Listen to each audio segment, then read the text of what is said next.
টাঙ্গাইল ঘাটাইল মহাসড়কে একটি দুর্ঘটনা, যেখানে কেন্দ্র করে রাস্তাঘাটে প্রচুর ভিড় এবং একাধিক বাস জ্যামে আটকে গেছে।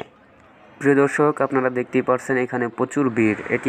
এটি অনেকেই ধারণা করতেছে একটি গরুর গাড়ি ছিল, কিন্তু এটি সম্পর্কে আমরা স্পষ্ট কোনো ধারণা এখনও পাইনি। এটি একটি গরুর গাড়ির মতোই মনে হচ্ছে। এটাতে এই গাড়ির ভিতরে অনেকগুলা খ্যার ছিল। এটি গরুর গাড়ির মতোই মনে হচ্ছে। আমরা স্থানীয় কারো কাছে ওইরকমভাবে জিজ্ঞাসা করতে পারিনি।